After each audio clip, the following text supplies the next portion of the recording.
camiño encontrouse co seu ex, como diríamos agora.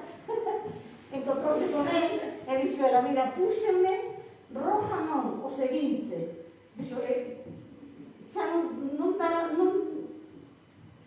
pero encima dixo o ex, non corras tanto, que xa te salí esperándote. E ela dixo, Dios mío, morro desta.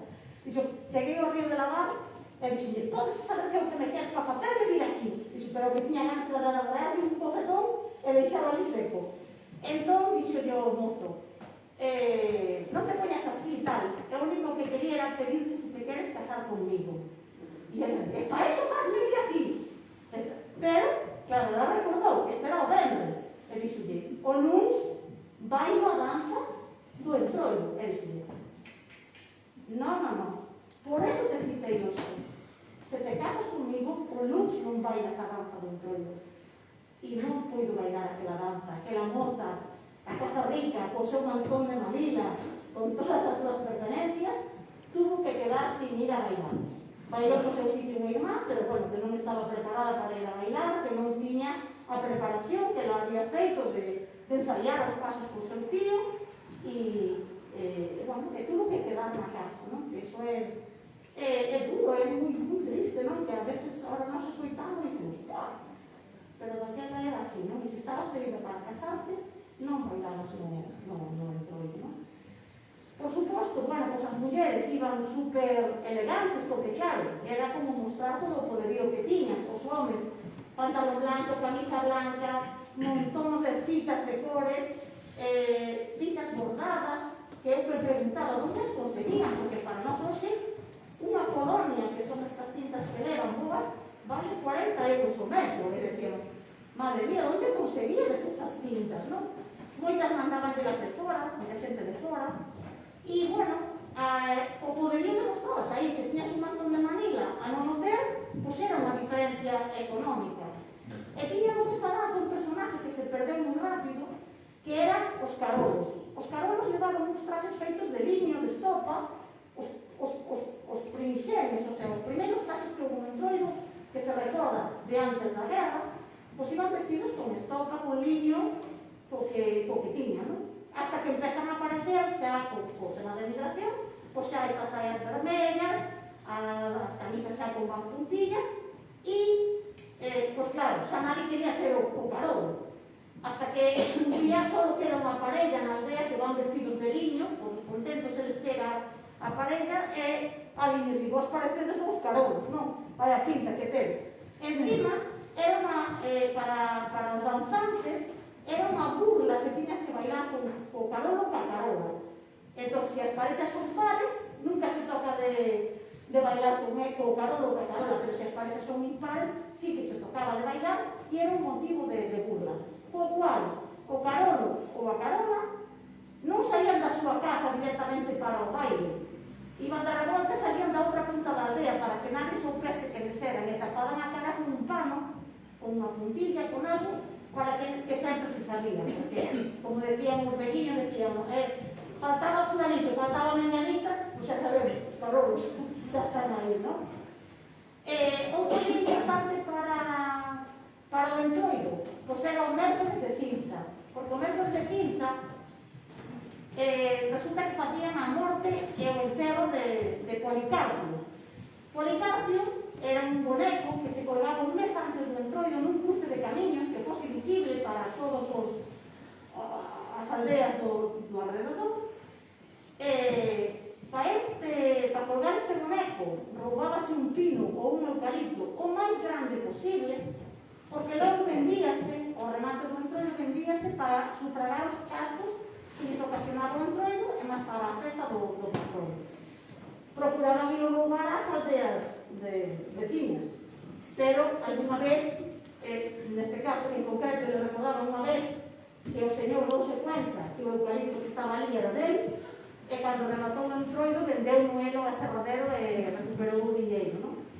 Mala suerte. Policarpio, quen era Policarpio? Policarpio contan que era un antigo prestamista de Betanzos que foi moi malvado para a xente das aldeas, porque cando tiñan que ir a devolverse ou pagarse nunca estaba na casa, co cual conseguiu quedárseles con moitas terras, con moitas cousas. De aí que o boneco sempre era Policarpio. Decían en Betanzos que cando tocaba a campana a xente alegraba, morreu Policarpio, non morrera, pero sempre estaban a ver cando morría, non? Este boneco tiña unha cabeza de madeira, que parecía a cabeza de un home, de verdad, e vestían cada ano con un traxe diferente. Como en todos os entroidos había moita rivalidade cas aldeas veciñas. Había que vigilar de noite porque a veces viñan a roubarse o boneco, o pino, leválo e poñían da outra aldea, na outra, cada un iba cambiando por donde podía.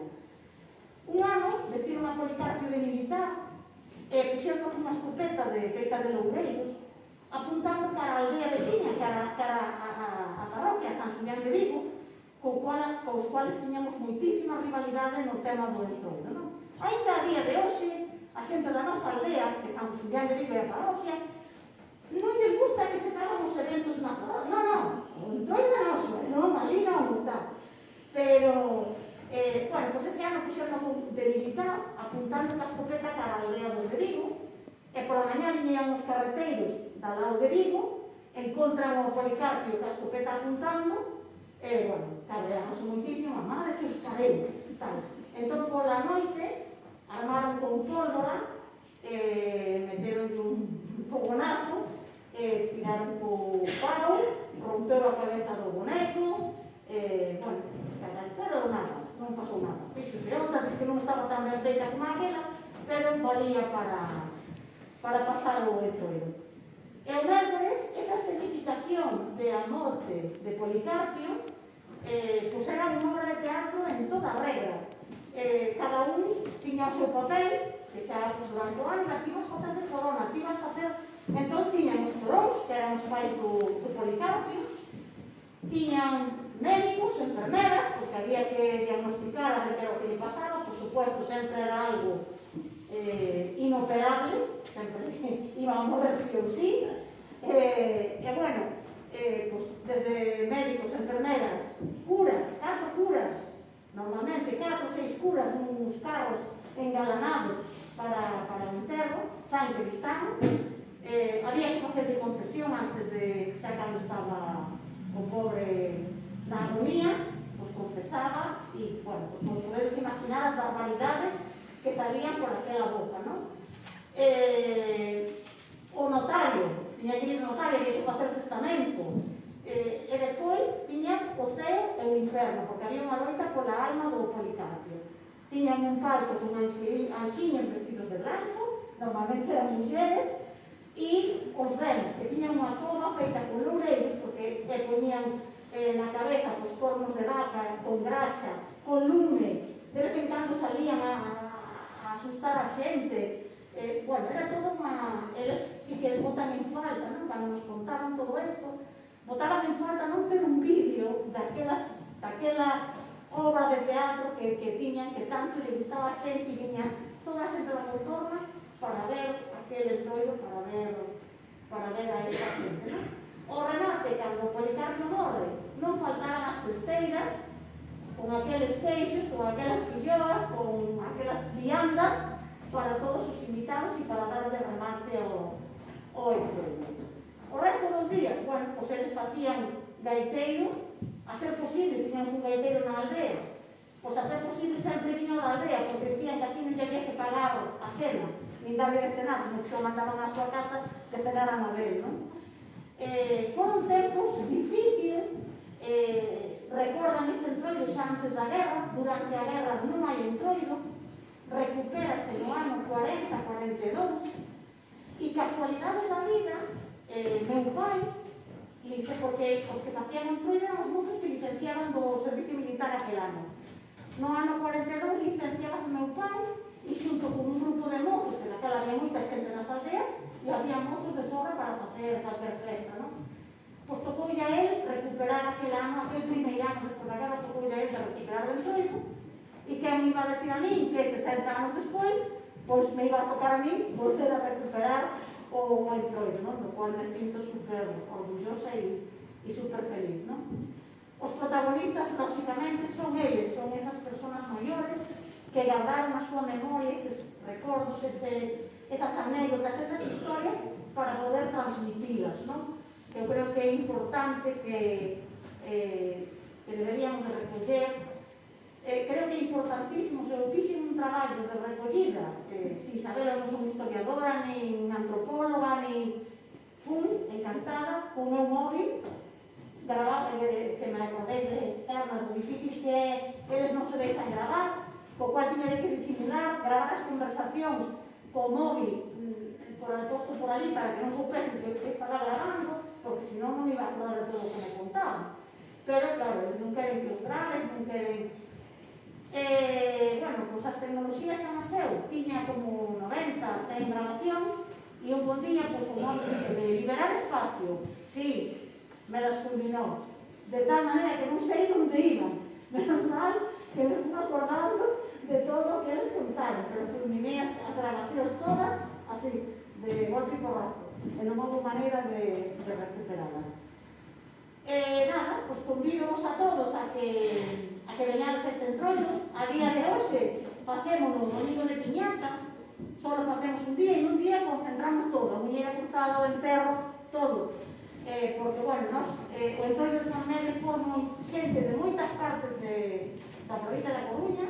Queremos que a xente veña sempre a disfrutar, non é o mismo ser espectador que estar dentro. É unha maneira de vivir moi diferente. Convidamos a todo o mundo que non fai falta, subes ao faiado, coste 4 trapiños e xa estás preparado para o entroido, non? Facemos o domingo de piñata para non coincidir con outros entroidos, para nós tamén poder disfrutar de outros entroidos veciños, aprender. Bueno, como ben decía Paz, gracias ao entroido, pois disfrutamos cos nosos amigos de Ourense, en Lisboa, incluso o ano pasado fomos sí, foi o ano pasado, xa non sei, como toda a pandemia, xa me quedei así, fomos a Bulgaria e vamos ao Festival de Pernik, un dos festivales máis importantes de entroido, que se cancelou a última hora e nós cos billetes comprados, nadie que nos devolvera un preso, podía ir para Bulgaria. Falamos con a embaixada de Bulgaria e nos deron a oportunidade de ir a un colexio a explicar o noso entroido, ali nos presentamos e volvemos para casa cando acabamos. E nada, todos combinados a disfrutar do entroido de San Mede.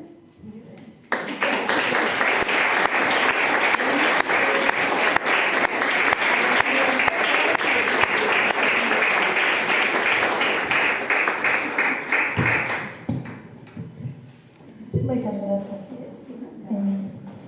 Que traballo realmente fixeste dese obxecto aí en Paderno, en San Mede. E encantoume a análise que fixeche de toda unha sociedade da época, todo a través do entroido, o papel da muller, os personaxes do entroido, unha maravilla escritar. Agora vamos a presentarvos a seguinte muller, Adela Figueroa, que está na outra esquina da mesa.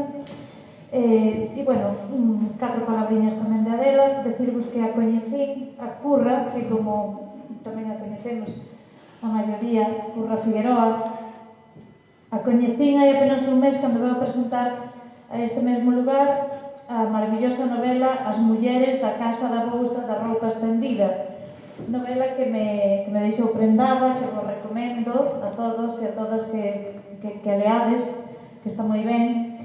Decir de Curra que é unha muller polifacética, de formación académica de ciencias e bióloga, aínda que profundamente humanista, compaxina o seu amor pola naturaleza coa súa militancia en adega, co seu amor pola cultura no sentido máis amplo, xa que ademais da novela é unha notable poeta.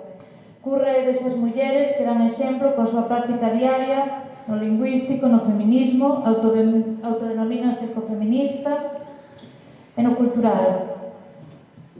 Participou en diferentes movimentos asociativos, entre os que se atopa a adega, da que foi presidenta entre o 2005 e o 2010.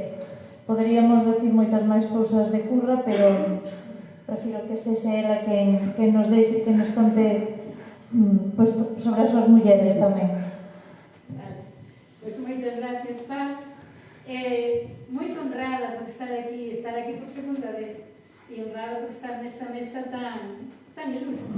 Teño que dicir que as protagonistas da Casa da Vida fuxen por pitões das uñas, precisamente, porque hai un padre que eu pensaba no padre Fontes, decir precisamente, que é un padre que lles axuda. O padre Fontes é moi cera. Xa, sí, bueno, é un encanto. Unha pasada de hora. Coñecido de hai moitos anos, pero bueno, precisamente elas fuxen por aí, porque pois das uñas do terror franquista. Entón, pois, nesta mesa é unha mesa solidaria, unha mesa de mulleres. Eu penso que as mulleres moito disso que temos que aportar á sociedade, precisamente ese costume de traballo en grupo, de traballo en equipo, de coser xuntas, de rir xuntas, de danzar xuntas. Vou falar un poquinho de, pois precisamente, vou centrar a miña intervención no que eu fago, que é ecoloxía e feminismo, que son as dúas cousas nas que desde hai moitísimos anos penso que son a loita que me moveu, que teño 20, 21 ou por aí, non? A parte da defensa da miña lingua, que se atrasa pois moito máis tarde. Vamos ler, para comenzar, non se pode... ben, sí, se pode ler, verdad? Cuando non leo eu, dámelo un mesara. Pois sí.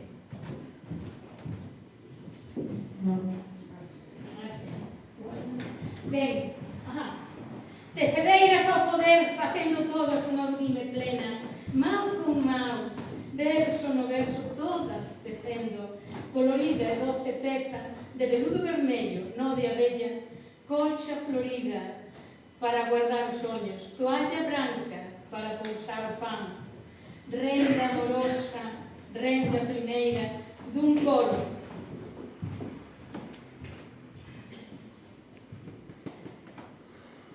envolvente, roda viva, femenina, a cantar en cuanto danza os sons primixenios da nosa tribu sedente, mulleres eternas adoradoras da terra. Ben, gústame comenzar con isto, foi unha poesía que foi escollida no Brasil para iniciar un libro que se chamaba Elas son de Marte, que era de poesía erótica, e síntome satisfeito de que fixesen elas esta escolla, porque eu identifícome moito con esa poesía. Doulle para diante así, verdad? Ben, entón, que é a ecoloxía, que é o feminismo? Eu creo que as persoas que traballan na ecoloxía, as persoas que traballan no feminismo, todas elas coinciden en decir que ecoloxía e feminismo que veñen sendo dúas caras da mesma moneda, é dicir, é defender o común, defender o lar, defender a vida, que realmente é quizá ese papel que nos compre. Eu penso que o mundo é bonito porque está feito de homens e mulleres e outros xéneros que tamén adornan e vivifican a diversidade biolóxica, pero precisamente o encontro destas forzas son as que realmente fan que a vida sexa fecunda e que cheguemos aquí. Eu trouxen algunhas mulleres para dar exemplo de por que esta loita. Más que nada, nós cando nos acercamos a unha loita cualquera, facémolo, primeiro nos achegamos dunha maneira emotiva, que sabemos que algo nos está chamando, pero despois nese proceso, nesa loita, buscamos sempre un contiúdo teórico, un marco, un cuadro teórico en que movernos de onde vimos e a onde queremos chegar. Entón, eu trouxen aquí algún exemplo, como Gro Harlem Brundtland, que foi precisamente a que enunciou eso que chamamos o noso futuro común, que despois deturpouse como desenvolvimento sustentável ou perdurable, que din os franceses, pero que realmente o interesante é ese inicio, é noso futuro común. Realmente estamos diante dunha crise ambiental tremenda que aínda non percibimos ben a gravedade e a trascendencia porque estamos dentro, porque cando estamos dentro da floresta, quizá as árboles non nos permiten ver o conxunto do que é a floresta e a súa dimensión. E nós agora estamos no medio desa grande crise que realmente aínda non somos ben de enxergar, pero sabemos de onde ven e sabemos as mulleres a onde queremos chegar. Eleanor Armstrong levou o Premio Nobel da Paz precisamente por enunciar a teoría da economía do ben común. A economía do ben común, que é un modelo económico que sería, por exemplo, en Galicia exemplificado polos montes de Mancomún, polas labores común, como aquí nos estiveron contando do Antroido. As labores comuns non son só para buscar a cuestión económica, é tamén para centrar lazos, para facer lazos, para tecer lazos, para ser tecedeiras, para sermos tecedeiras da toalla na que pulsamos o pan, para ser tecedeiras da vida. E entón, o ben común é un modelo económico que gañou precisamente e que se demostra que podería ter sido e pode ser aínda a salvación do que podemos decir a sociedade e a sociedade do planeta. Kate Harbour é unha economista xoven, inglesa, que enuncia o que é a teoría económica do que chamamos a rosquilla. Eu doulle moita importancia a rosquillas porque son bastante lampeira.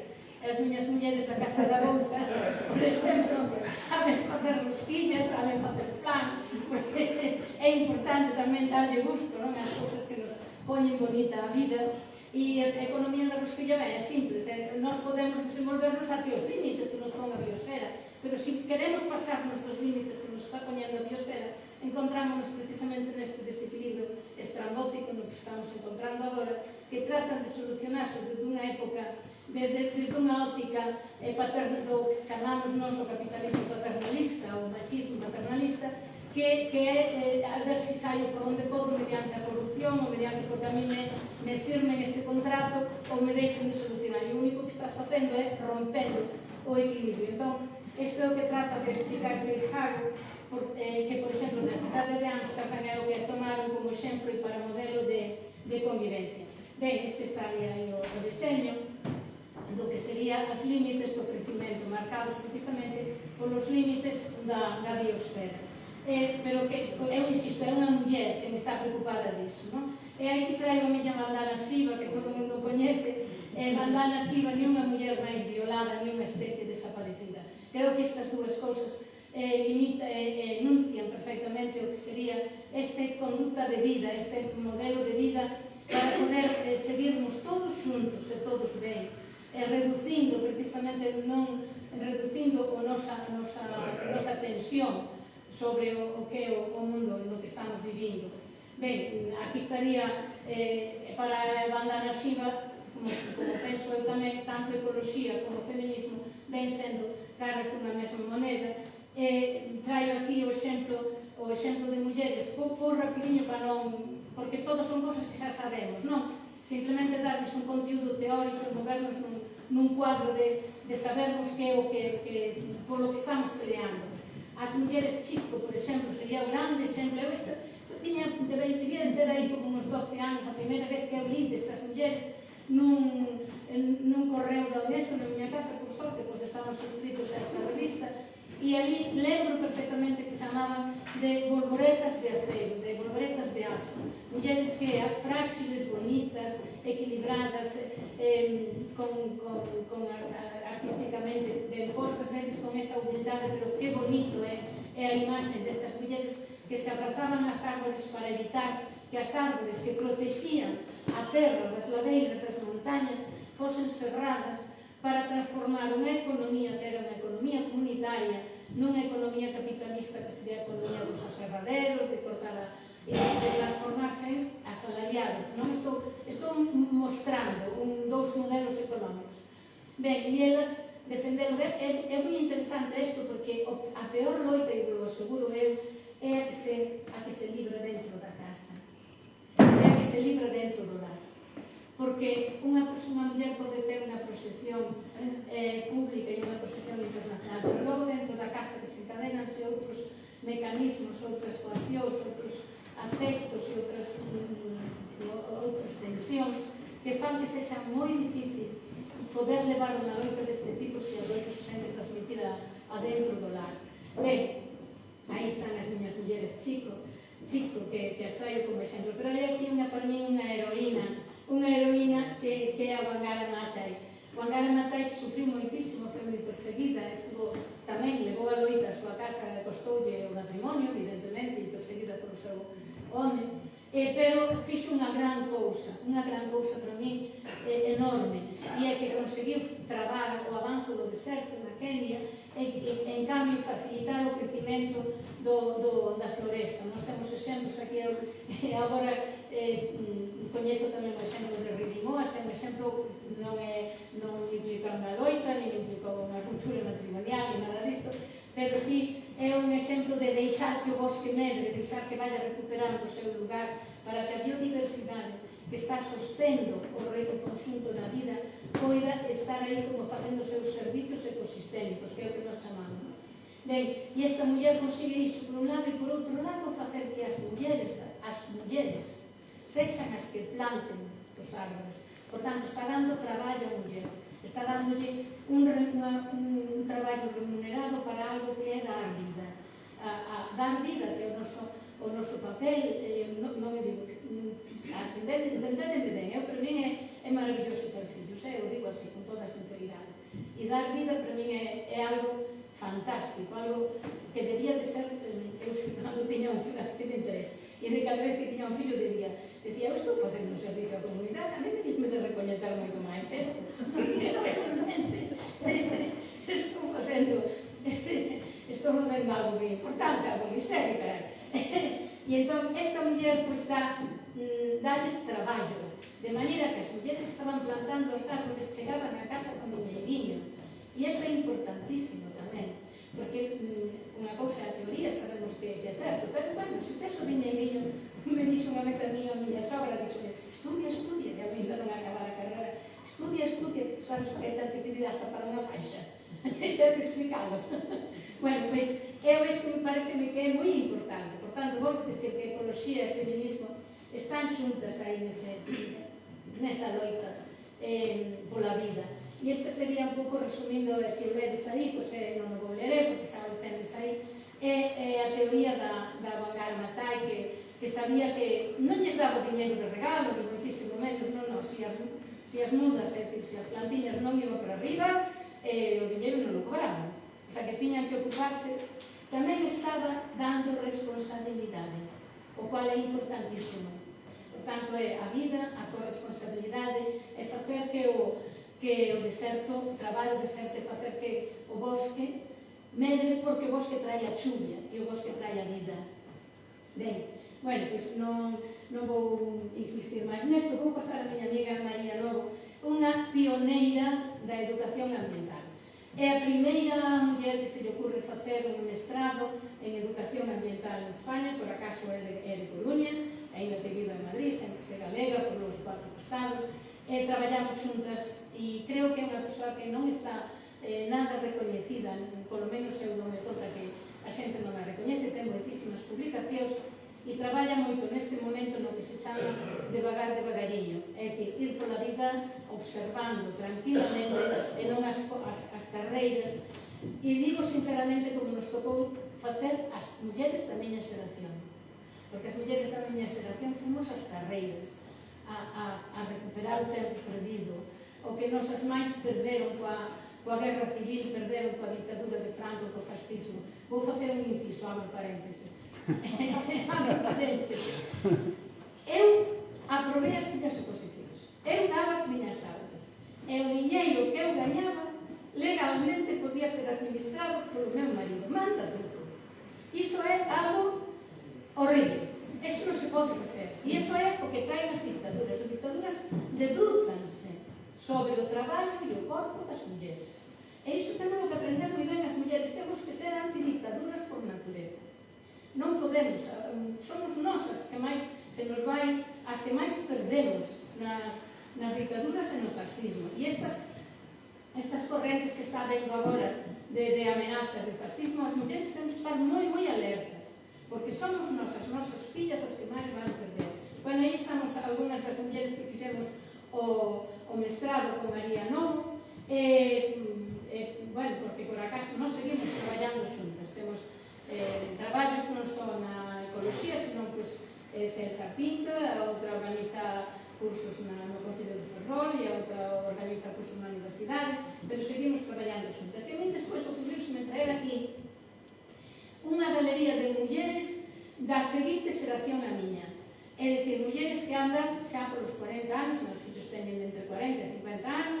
Entón, esas mulleres que andan de 45 para baixo, que acontece neste país?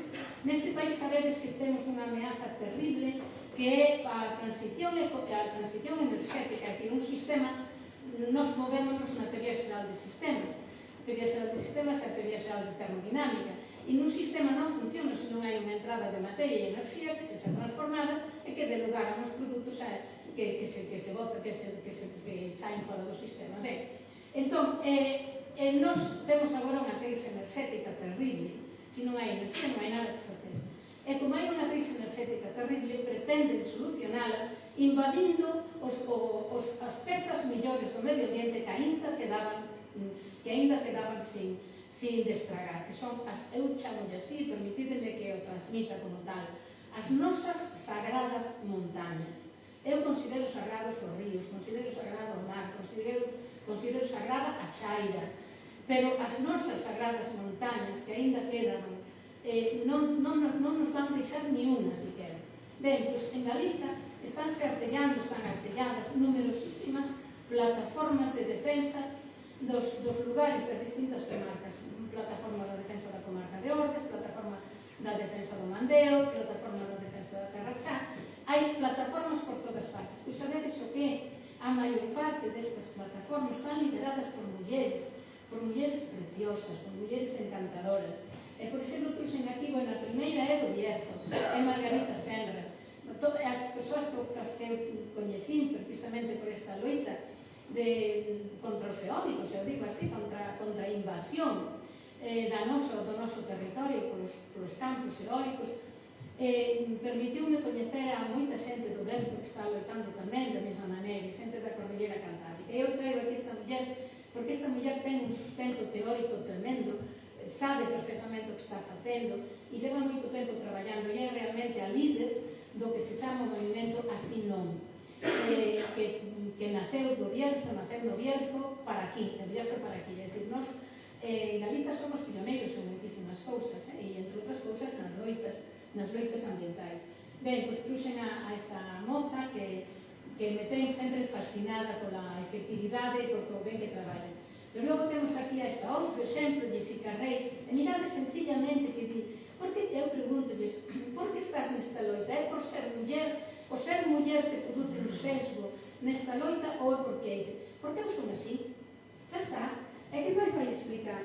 Porque así é como son eu. E ela recoñece que ao principio, nas reunións, parece que son homes os que dominan a cousa e despois empezan pouco a pouco a parecer as mulleres son así como os cogumelos que saen así do micelio empezan a sacar a cabeciña para arriba e producir as súas sementes, non? Entón, e agora neste momento pues, temos mozas ben bonitas, porque tamén hai que recoñecelo, a estética tamén é interesante, non? É a alegría de vivir. Temos a estas mozas, isto é unha cousa única. As mulleres de Negueira de Muñiz hai que sacar a cabeza para elas, hai que sacar o sombreiro para elas, porque son mulleres, xa vedes, elas me fan todo, non sei se se lee ben, pero igual, se se lee, non, hai unha parte que non se lee, pero bueno, non importa, saben perfectamente, teñen a teoría e a praxe de por que están aí metidas alá arriba, en Negueira de Muñiz, nun lugar que hai que chegar hasta agora, hai que chegar en barca, despois, bueno, fixeron de a ponte, pero crían os seus fillos, adoptan os fillos das que non poden atender, se hai alguén enfermo, recóllenos nas casas, levan unhas cuantas parcelas comunitarias e logo as outras son tamén privadas e teñen unha cooperativa de produción que se chama Ribeiregas, que non sei se se ve aí logo, pero é unha preciosidade tamén, non?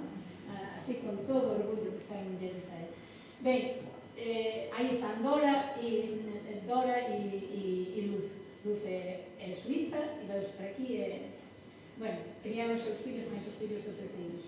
Ben, e temos aquí para min outra heroína que é a secretaria de Organización de Adega, permitideme que a traiga aquí porque é un fenómeno.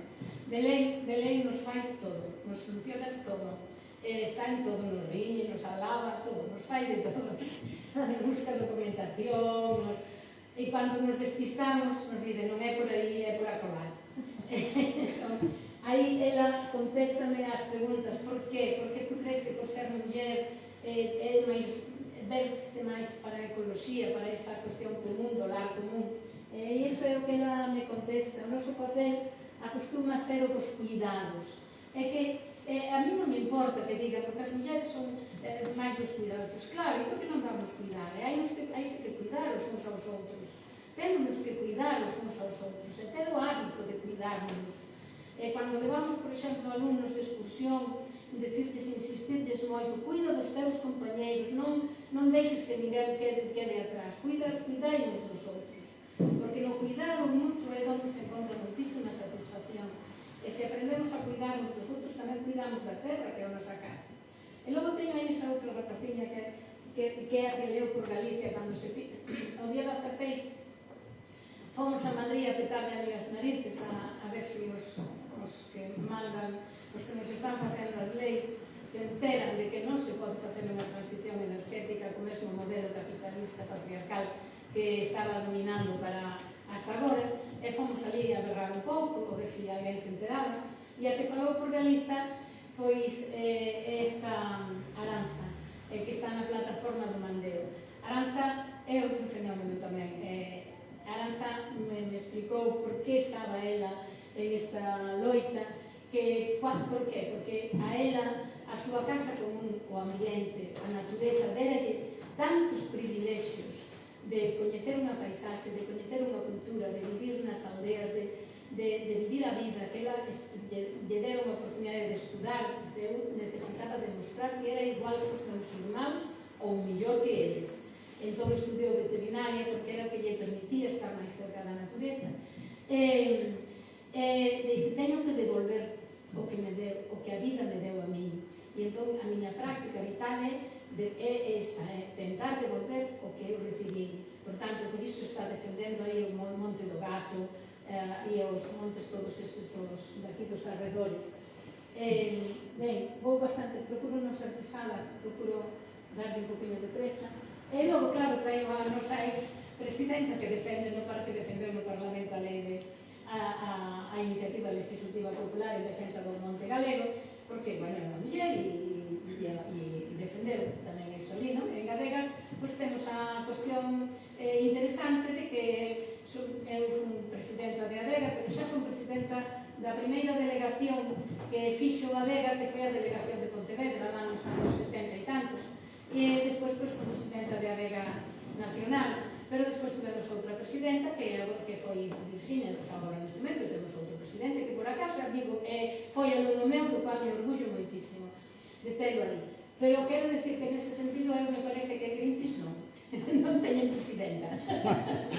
Teño presidente. Nos, aquí en Galicia, niso tamén somos pioneiros. E entón, pois, bueno, quería entonces, vou rematar. Bueno, sí, isto sí que me interesa, non se ve, pasa. A ver. Que quero a mí o indigenismo me interesa moito, pois non sale. Sí, non, esta Guaxaxara. Bueno, esta de nome Sonia Guaxaxara.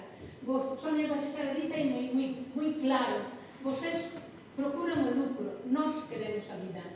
Entón, iso é o que me parece interesantísimo, que é o ponto que nós temos que poñer, o ponto do indigenismo. Eu son polo indigenismo. Sempre traio a Sonia Guaxaxara como un exemplo, pero traio a Berta Cáceres, a quen se lle pode facer unha boa homenaxe, esa é unha poesía que lle fixen eu no seu momento, non é que a poesía que vaya de gran cousa, pero bueno, é o que me inspiraba, era o meu sentimento e a dor que me inspirou cando soube que a mataron. E ese é o río polo que a mataron a ela.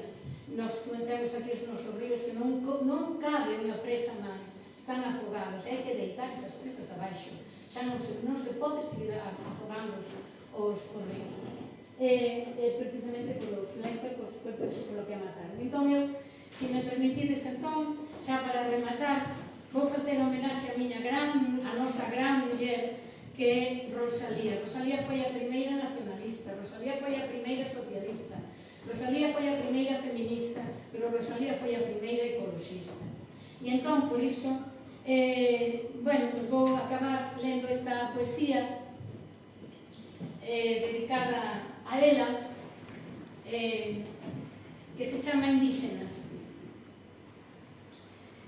Quero ser indígena como a ti, Rosalía, para salvar da morte a floresta, para louvar a terra escarnecida, para cantar os paxaros ao nacer do día.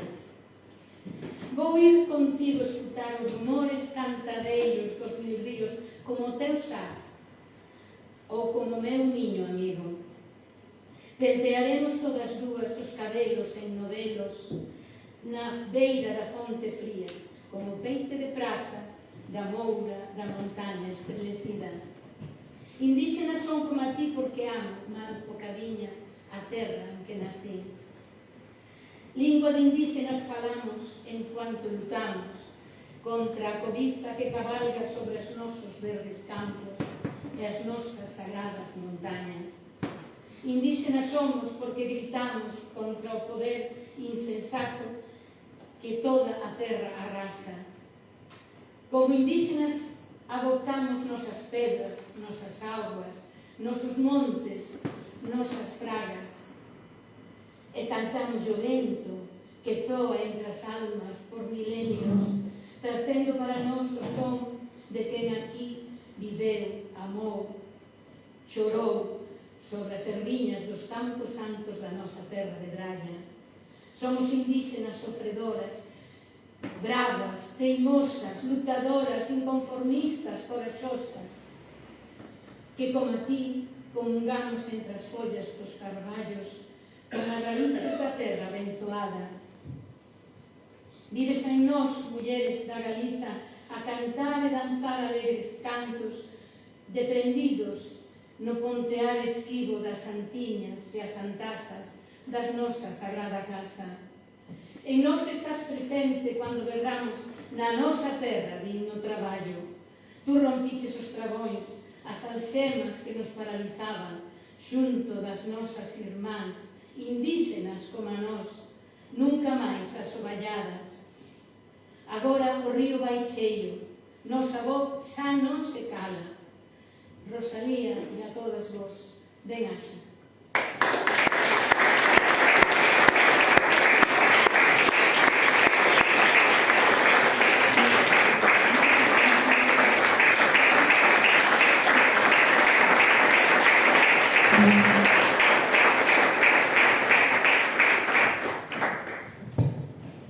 Gracias, Jorge. A verdade é que dá sempre moito gusto e un placer. Grazas por presentarnos a todas esas mulleres que loitan tanto polo feminismo, en definitiva pola vida.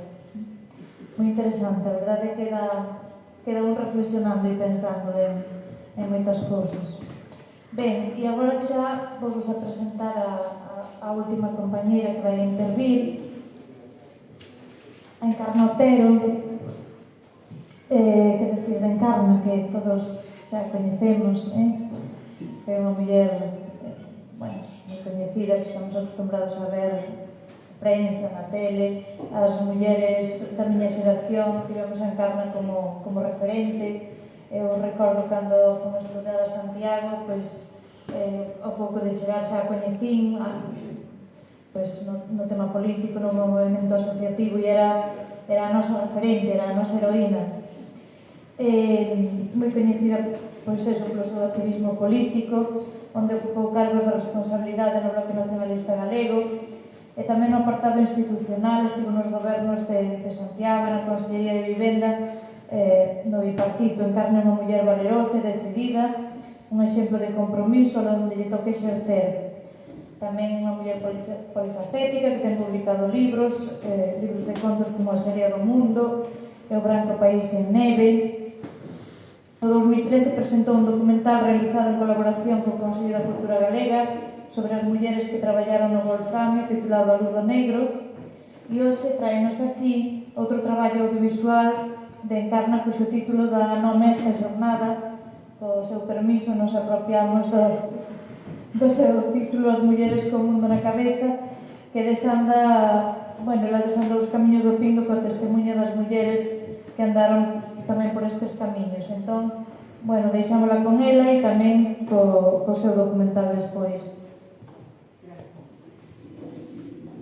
Moitísimas gracias.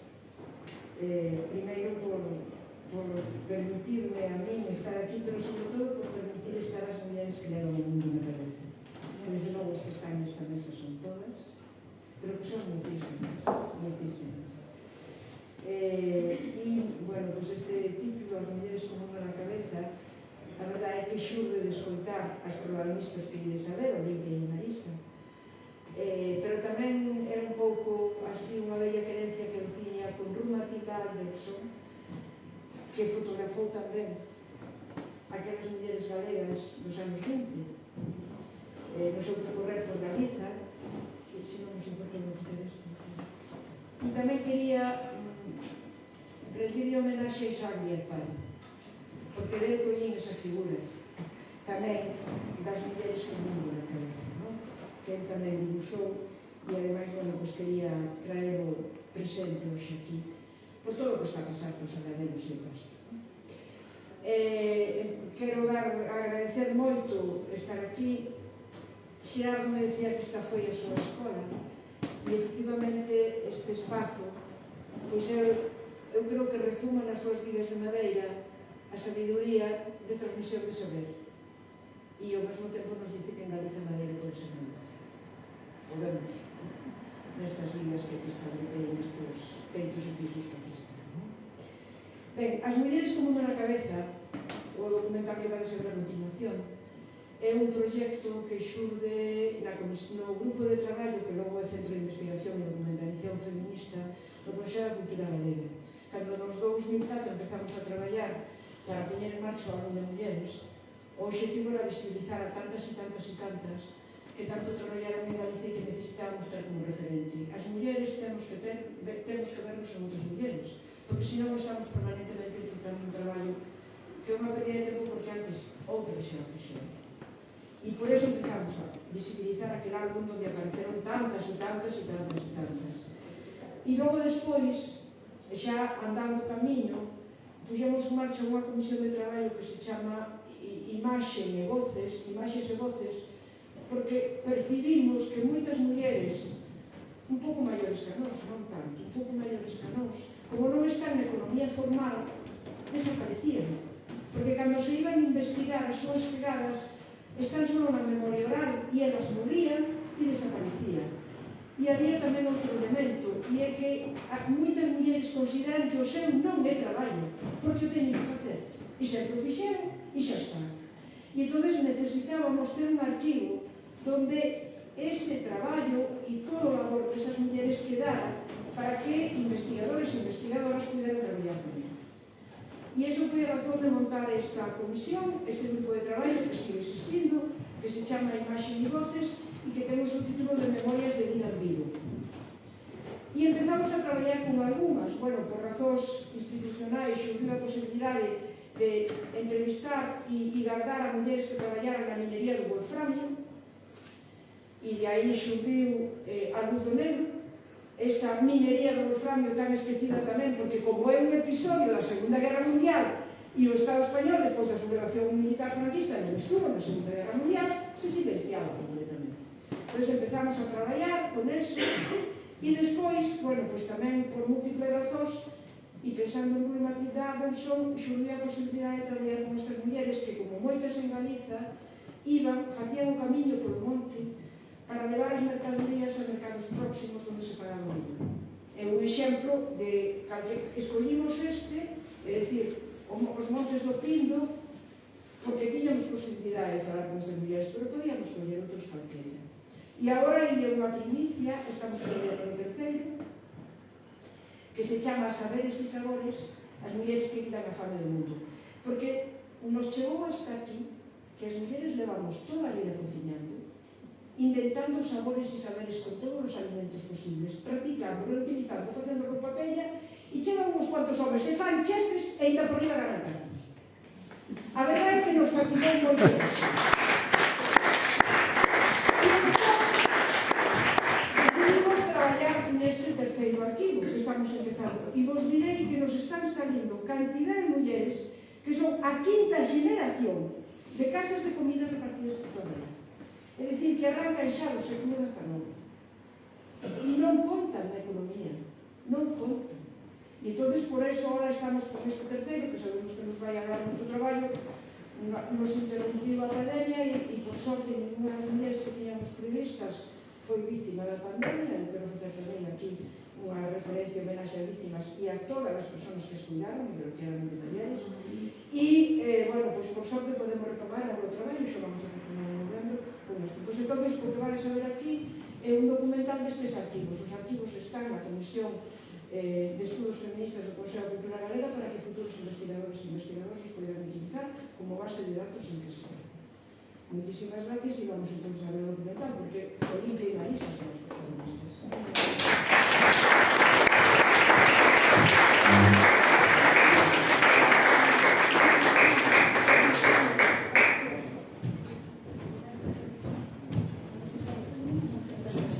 Sí, mientras que aí o pone Antón o documental, se alguén quere comentar algo ou unha pregunta ou alguna reflexión de algo, pues 2 minutos aproveitamos.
Sempre andando pola montaña, os mercados de Burgos, de Cee, de Corcullón, de Fisterra, do Pindo, permitían ingresos imprescindibles na economía familiar.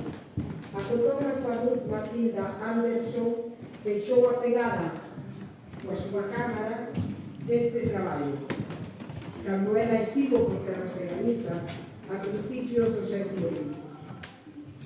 Mas a testemunha viva de Olimpia, de Marisa, a madriña, e de a outra Marisa, a filla de Olimpia, son algunhas das voces dese como inmenso de mulleres, con homes case que sempre ausentes no mar ou na emigración.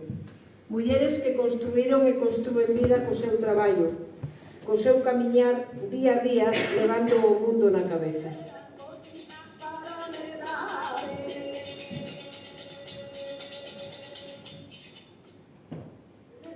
Nací en Canedo, o 4 de marzo de 34. Nací, éramos 6 irmãos e trabalhavam depois da escola. Eu fui escola desde hasta 11 anos. E depois fui à costura, a aprender a mandar. E depois, na costura, pois a trabalhar. Havia muita terra para trabalhar, havia vacas, porcos, havia becerros das vacas, tínhamos 4 ou 5 vacas, trabalhávamos muito ali.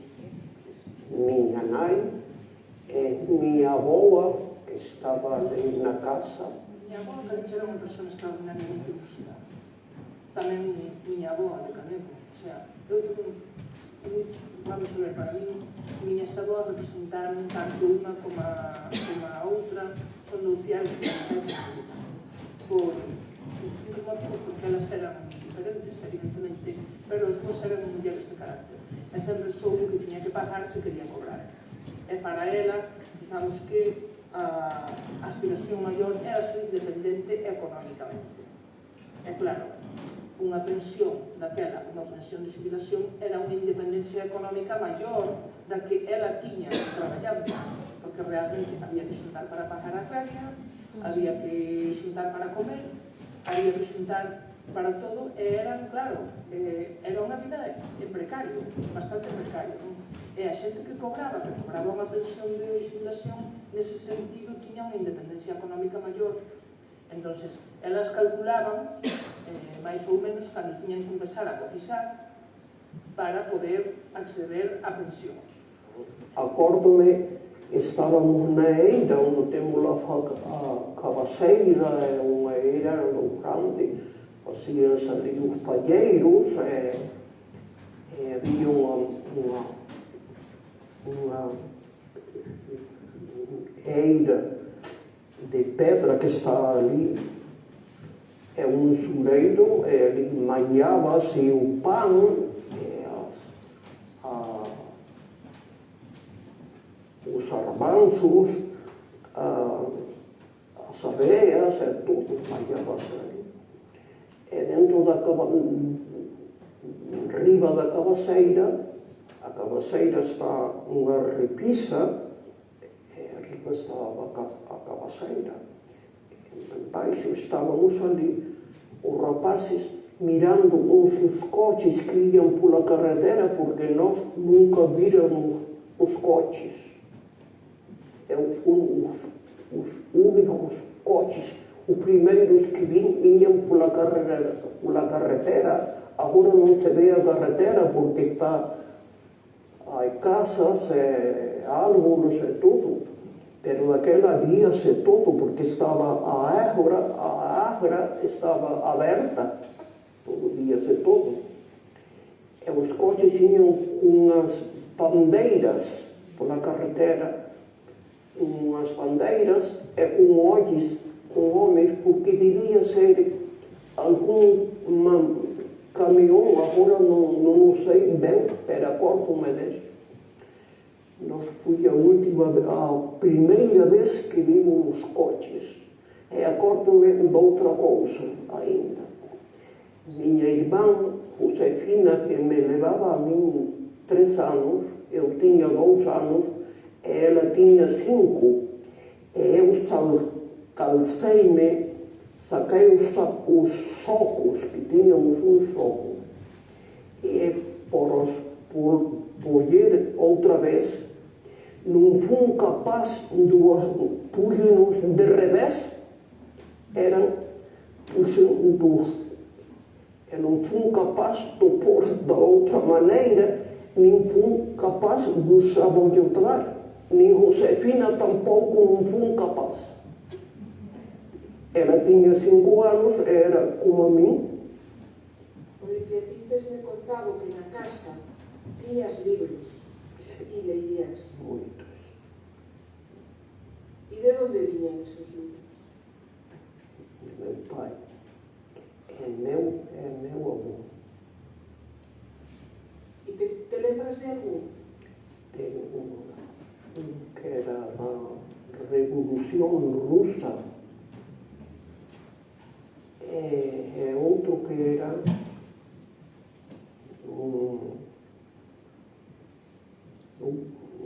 da historia dun penal daqui de España, pero era feito na Argentina. Un autor que se chamaba-se Eduardo Camões, ou coisa assim. Tengo la vida tumbada, venida para la madre, como si la machuquera, cosita para me Tínhamos o baile aí na Teresa, havia um baile aos domingos que havia que passar uma peseta para ir ao... Éramos rapazes naquela, eu os conhecia, depois fui à festa dos remédios em Lira e fomos à festa, íamos-se a andar hasta Lira e volvíamos de volta a andar outra vez desde Lira. E ali foi a primeira vez que fomos moços daquela. Eu tinha 16 anos e ele tinha 19. Viemos juntos desde Lira hasta Canedo a andar.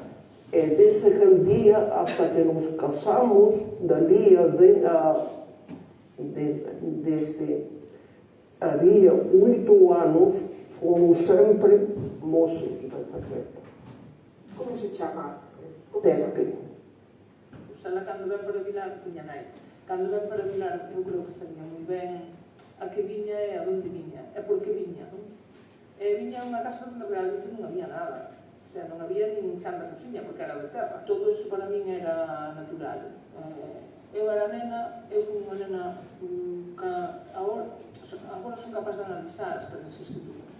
Pero daquela non era capaz de analizar iso. Foi unha nena feliz, completamente.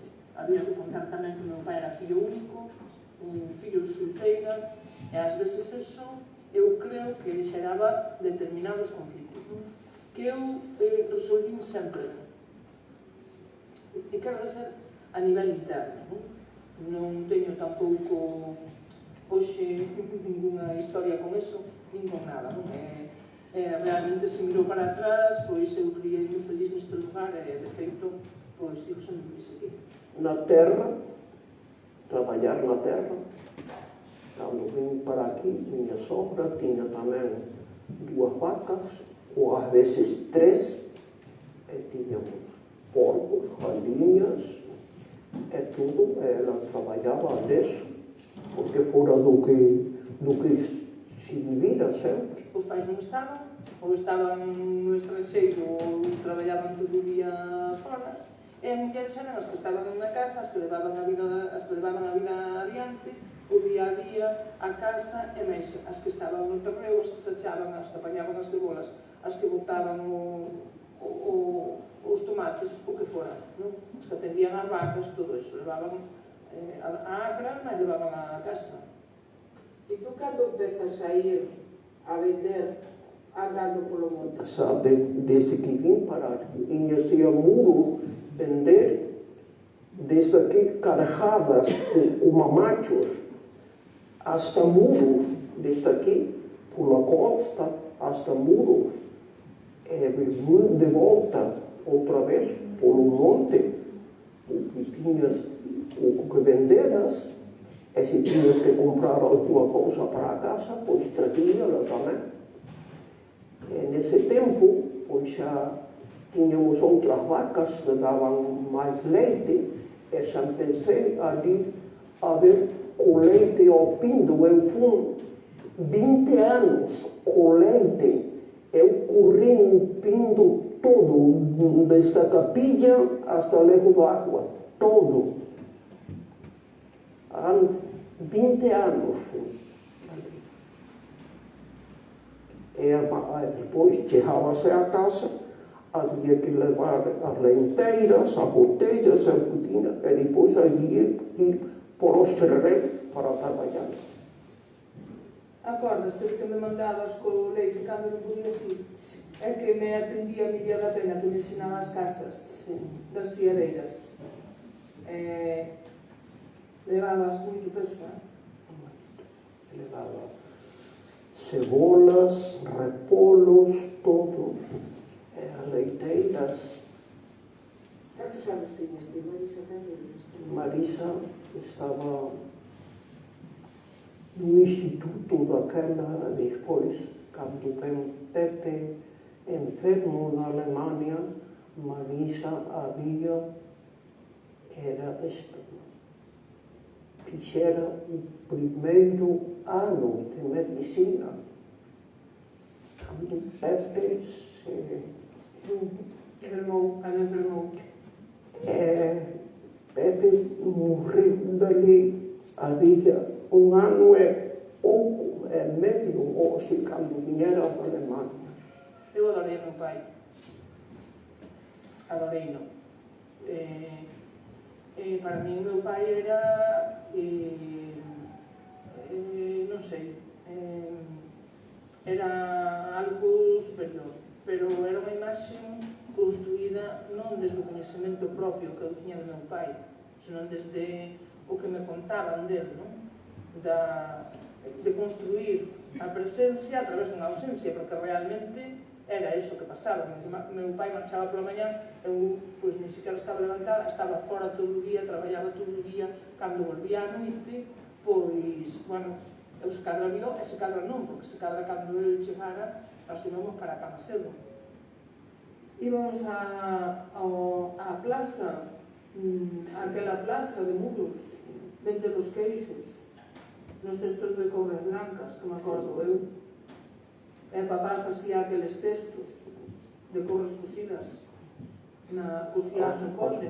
As coisas havia que cozê-las, e depois sacan-se a piel, e depois faziam-se os restos blancos. E cando estabas en Canedo, tamén ibas a muros polo monte ou non? Sempre polo monte, que non había máis remedio. E andar a ser na barca, que non había a ponte. Ir e volta, desse muro, desse ser. Eu vim muitas vezes, porque havia que comprar os repolos para plantar, vim deste ser com 2 cetos de repolos na cabeça, os barcos, os sacos de todas as coisas que levar, carregada desde meio ser hasta Canedo.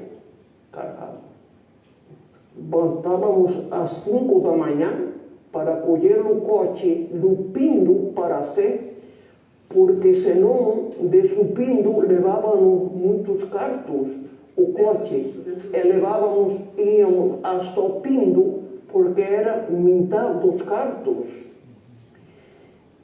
E íamos baixo da curra, pois iam às 5 da manhã, era o cavalo, Pepe riba do cavalo, os lados, o ceto por riba, era uma tramulha. E então, ali na carretera, era baixo da curra que havia aí ali, ainda estarão ali uns murinhos humanos. E havia bem uma pessoa ali, pero viu essa coisa na carretera, às 5 da manhã, e a mulher assustou-se muito. Então, arrimou-se na outra cuneta e levava tanto medo e dixo, berrou e dixo, quen sodes? Dixo a mulher. Entón, Pepe, meu irmão, que era um rapaz daquela, e dixo, somos o acompanhamento. Bueno, a mulher botou, deixou-se na carretera e começou aos gritos. Chamo de nós. Não passa nada, a mulher que somos gente, somos nós. A mulher vem para junto a nós e diz, ai meus filhos, Deus Pai, que pensei que morria. E pensávamos ali em agosto, desde que se fazia o trabalho da agra todo, havia que ir ao monte.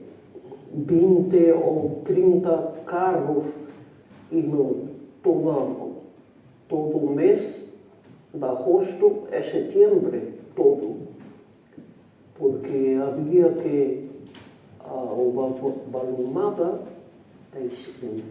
punha-se em pilas ou em cortes ou coberto para ter para o inverno. Pois no tema de ir ao monte, pois sí, eu levaba o carro cas vacas á ribeira, a buscar o xunco que elas apañaban, ou ao monte buscar a terra que elas apañaban, ou a todo que se facía co carro. Se eu iba co carro tamén soa.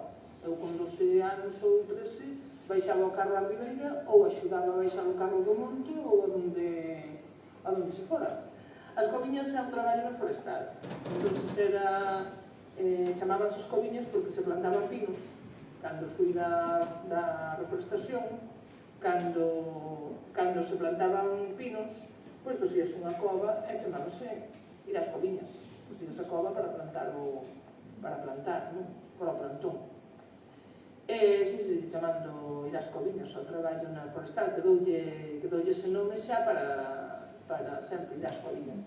E, basicamente, eran mulleres, moitas mulleres as que iban ás coviñas. Pois ganaron un xornal que era complementario do traballo da casa. Miña avó, Calicha, miña mãe, non fui nunca. Pero miña avó daqui, miña avó Calicha, sí que fui. E fui ás coviñas, mas un momento en que traballaban plantando e tamén traballaban limpando os niños de procesionaria, descolgando niños de procesionaria cun varal. Acórdome deso porque ela viña hinchada da reacción que lle daban as cocas e todo eso traía, ás veces traía os dedos hinchados, ainda que se tapaban moito e todo. Fui para a costura de Marisa, estuve 8 anos. Dali un ano que morreu Pepe, empecei xa ali. Pero aquela facíase todo na costura. E Marisa sempre tuvo, ainda ten hoxe, moitos clientes. Iam de Fisterra, de Sé, de Muros, de Louro, de Esteiro, da Serra, moita xente na costura. Eu fixen máis de 1000 pantalóns. Desde que morreu Pepe, eu tiña que ir a melar os papeles, porque me facía falta, porque Marisa e máis Pepe, o meu filho, como Marisa ainda estudiaba, tiñan direito a unha pensión hasta que tuveran 25 anos. E Pepe, desde que acabara os estudios, os papeles viñan todos en alemán, eu fui a Lariño, xunto ao alemán que había ali no faro de Lariño, e ese alemán fui moitas veces xunto a él porque iba ler as cartas pero eu non sabía o que había. Alguén me dou unha dirección uns abogados que había na Coruña e cheguei ali e tratáronme de maravilla, porque era unha xente como a nós, era unha xente da calle, non eran uns de riba. A min ese non me tratado nunca ben, pero eles sí. Foi un abogado que morreu precisamente, que lle chamabanlle Carlos Servillo. Eses abogados foron os que me fixeron todo. E eu nunca non paguei nada. Eu fui ali veces e veces ali. E ali a min tramandáronme sempre de maravilla aquela xente. Salían as cousas boas, porque mira, ali na entrada tiñan un poste moi grande desas mulleres que mataron en Estados Unidos. Estaban, a min eso, xa se abría a boca a eso, xa sabía, eran da miña clase. Entendes? Realmente aquí as expectativas que había para unha rapaza eran ou ir á costura, ou ir para o terreo, xachar ou estudar. Os meus fillos, mira, hoxe Marisa ten unha carreira porque a traballou. O primeiro fixeno eu, pero o resto fixeno eles, porque traballaron moito, de todo, dos estudios, e do traballo, e de todo. E ten a súa carreira, a súa casa, os seus fillos, a súa vida, pero porque a traballan moito, non a deben a ninguén. E Pepe tamén lin toneladas de libros, de historia, de todo. Vou amando, porque tamén lin a Codinta de Águas tamén. Mira, eu li todos os episodios nacionales de Punta Regua. Todo. De Pérez Galdós. De Pérez Galdós. Sí. Os homens realmente, pois, estaban fora todo o día.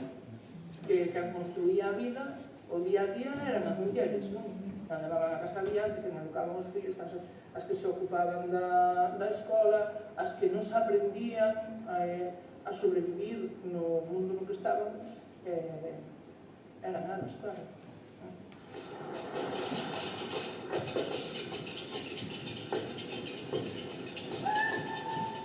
E estás contenta contigo? Eres feliz? Sí, estou.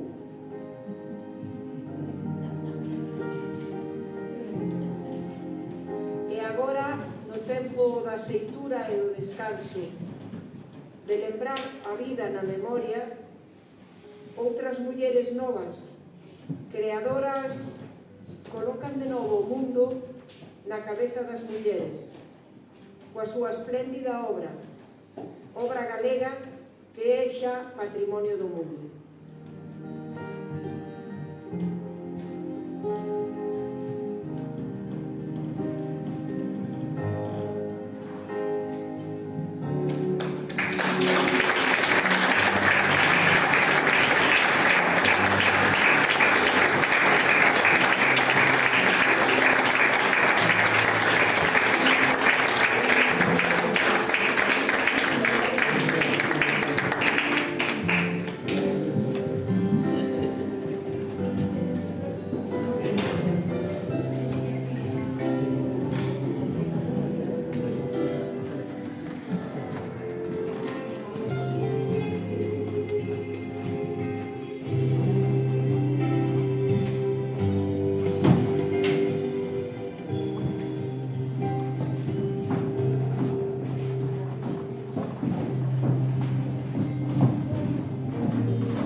nada quería decir, pois se tiñades algunha dificultade na comprensión, porque sabedes que o galego é fermosísimo, o galego.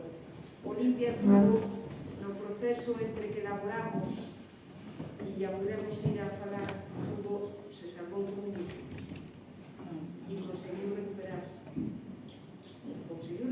bastante ben, pero xa vedes que a veces le costaba traballo pronunciar, e foi por eso, porque empezamos e conseguimos ir a afirmar que él aceptara que afirmara, tuvo ese proceso. Ese é un problema das mulleres maiores. Bueno, tamén nos pode pasar a nós, hai que recoller o progreso, porque logo se dá.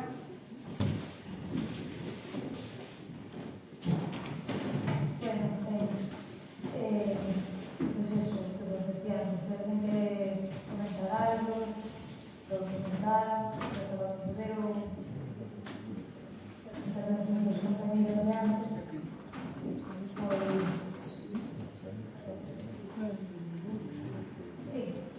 Bueno, a min simplemente, darlles as gracias ás 5 mulleres que hai aí co Mundo na Cabeza, a máis mulleres co Mundo na Cabeza, por exemplo, Marisol, que está vendo aí, e a Ana, que sempre é unha curranta, e que as cousas que se montan aquí, de non ser por ela, moitas veces pois sería casi imposible de facer, non? Así que, vou dar unha cousa.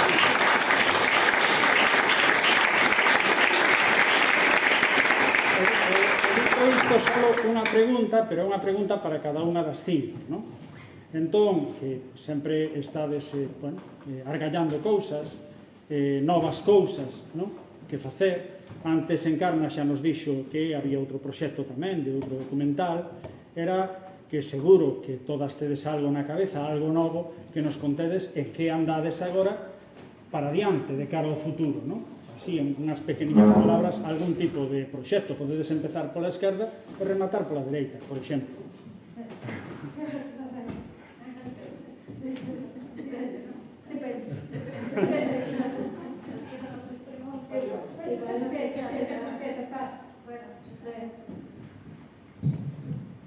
Bueno, pois nada, eu comentar que andamos outro mozo da vida parroquia dos Vilares, onde eu fun, e máis pois nun proxecto de recollida de palabras,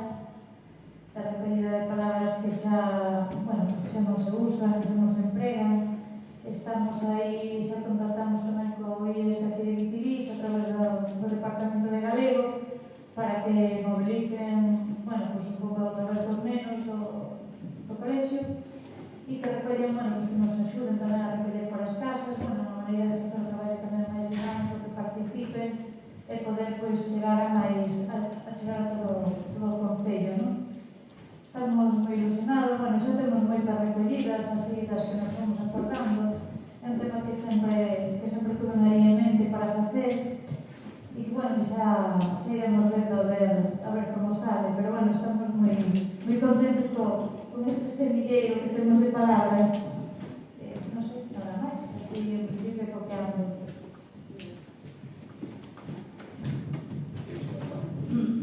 Aquí isto de facer proxectos é diario, despois que só non sei a que pasar, pero, estou metida no proxecto continuo con os proxectos das máscaras, con dúas exposicións itinerantes, que hace polo mundo da máscara e outro mes, polo mundo da máscara ibérica, a itinerante desde 2018.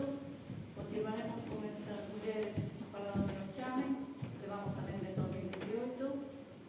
Temos outra exposición itinerante que se chama Traballos do Campo, que son segas, mallas e demás, que tamén continúa a súa itinerancia, isto está en movimento. Hai outra cuarta exposición, quinta, non sei, que se chama Mulleres das Capas, que son as mulleres dunha aldea de Boticas, de Nogueira, que fixemos un seguimento alrededor destas mulleres durante un ano, un traballo que se chama unha equipa de 2, porque o fixen a medias con 8,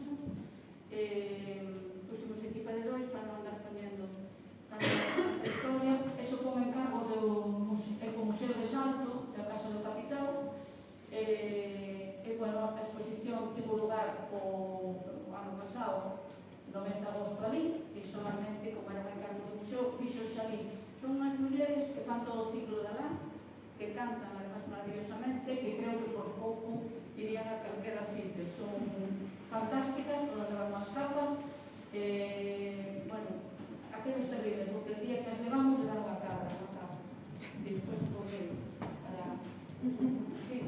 pode pasar de todo con elas. Seguiremos con esas mulleres porque, bueno, por lo visto ya en sitios que teñen interés en que tratemos, é unha exposición e aparte poden ir elas, ou non, depende de sitio.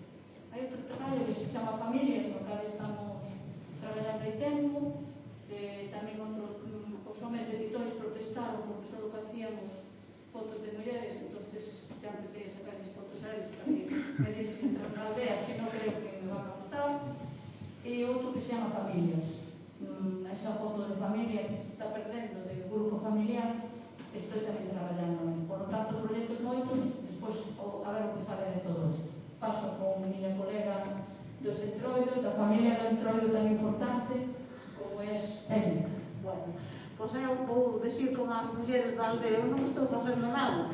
Non paro un minuto, pero non estou facendo nada. Non. Pois hoxe pola mañá comentaba co meu home, con Fernando, porque a raíz do documental tan fermoso, unha señora maior que cuido un par de días á semana, que me encanta, pois sempre lle falo dos meus proxectos, do que fago, e cando lle contei que iba a estar hoxe aquí, o documental, o libro, as imaxes, todo isto, e dixeme, ai, muller, fotos como esa da Ruth Matilda, te molas nós que nos las quitou unha maestra que había en San Mede, que nos quitou cando viñamos cas paxetas de Betanzos, e se nunca non as dou, pero quitómonas, igualito que a Ruth Matilda. Entón acordeime que, bueno, na nosa aldea houve unha mestra, como en todas as aldeas, unha mestra que foi, os mestres eran importantes para ben e para mal, como pasa aí no libro de Adela, non? Tanto podía ser malos para as criaturas como podían ser moi bons, non?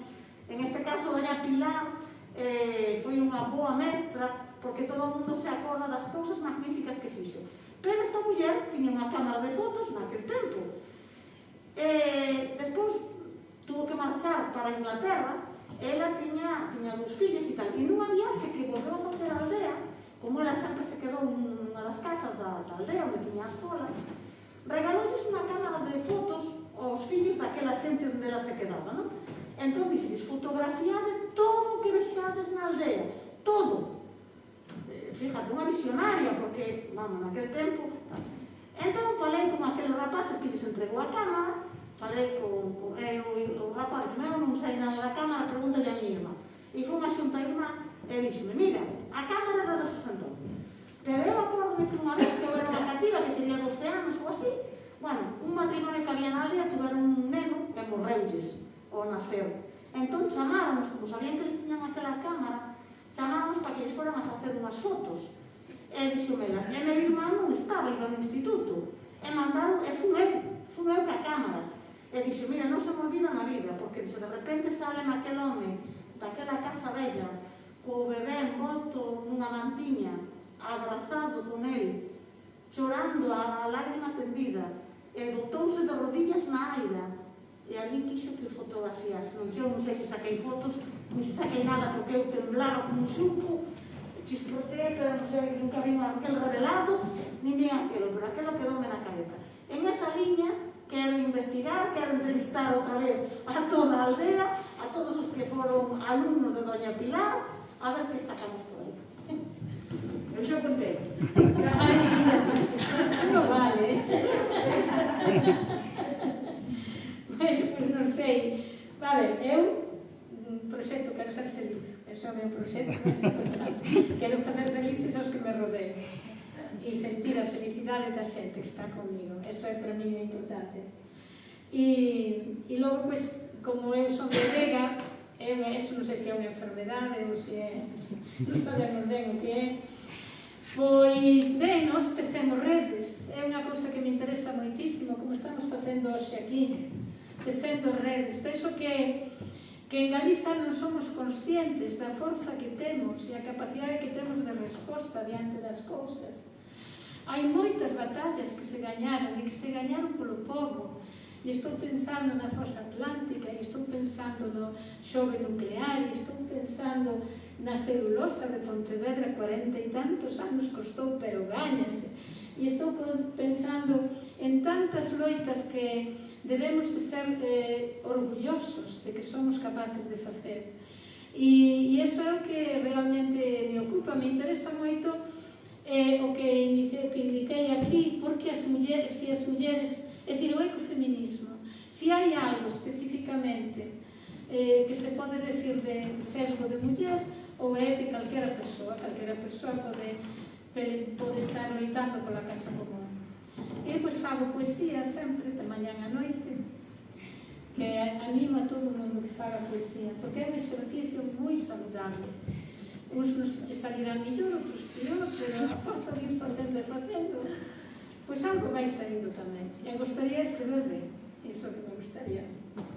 Gracias. Escrever ben, canto mellor.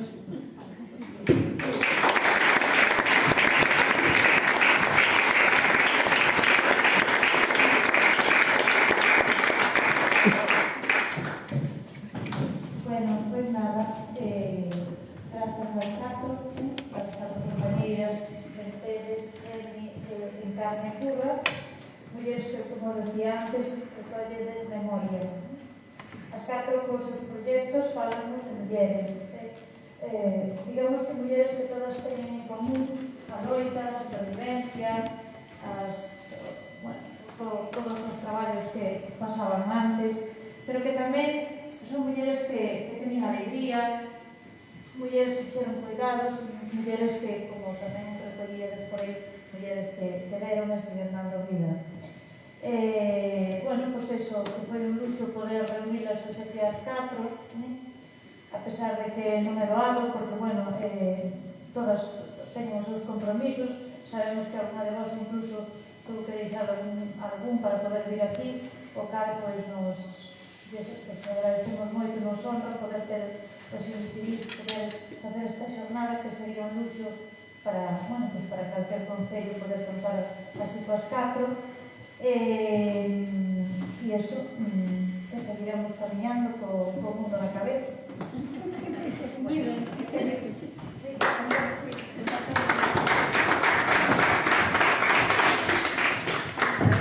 Quero lles dar as gracias ás catro, a Pastora, a Antón, por permitirme, voume moi reconfortada, porque eu son filla e neta de unha desas mulleres das que levamos toda a tarde falando. Eu son filla dunha miña mãe hoxe ten 81 anos, pero con 12 anos foi a servir a Madrid, porque naceu nunha aldea donde eran a máis bella de 9 irmãos, e ela contaba, sempre tuvo moito interés, perdóname que me emocione, pero que eu teño unha mãe espectacular. Xa sei que todos pensamos eso das nosas máis, pero a miña é espectacular por moitas cousas.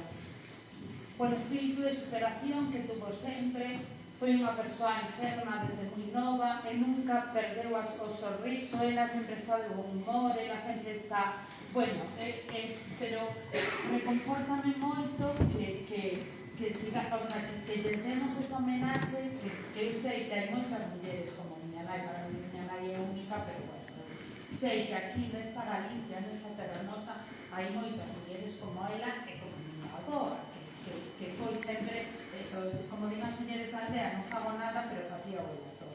Eu viví moitos veraos con ela, era a primeira que se levantaba, a última que se deitaba, cando nos, na casa de meus abuelos había, pois eso, 3 vacas, o que decía aquí a señora. Exacto, sí, entonces, bueno, a verdade é que me gustou moito vir, que me encantou, porque sí que recoñezo moitas destas cousas, a pesar de que eu despois xa nací na Coruña, que había moitísima diferencia. Cando eu nací había unha diferencia enorme entre vivir na Coruña e vivir en Mirar, na aldea onde nacera a miña mãe, aí en Friol. O sea, esa diferencia hoxe, afortunadamente, non a hai. Que os nenos das aldeas e dos povos de Galicia teñen acceso e teñen moitas cousas, que esa loita é fundamentalmente permitiremos homens e polas mulleres. Miña mãe sempre tuvo moito interés en que os seus fillos, pero sobre todo as súas fillas, tuveran esa independencia económica que decía esa sobra, que teño que pedir hasta para comprar unha faixa e dar explicacións. O sea, eso é moi importante que non se mantengamos nas xeracións que veñen agora. O sea, que eu creo que bueno, Pastora, eu que temos fillas aí que se están preparando, que están estudiando, que importante é, non? Esa independencia económica, pero que nos veña dada pola independencia cultural, é dicir, que señamos capaces de ter esa, bueno, a verdade que me encantou, que me maravillou, de verdade, ese documental é precioso, bueno, todo o que contastes, a verdade que me, bueno, sentíme moi identificada en moitos momentos como filla e como neta desas mulleres galegas das que vos falastes. Así que moitísimas gracias de verdade, e aquí neste concello teredes sempre cabida, cando queirades organizar algo estarei eu encantada.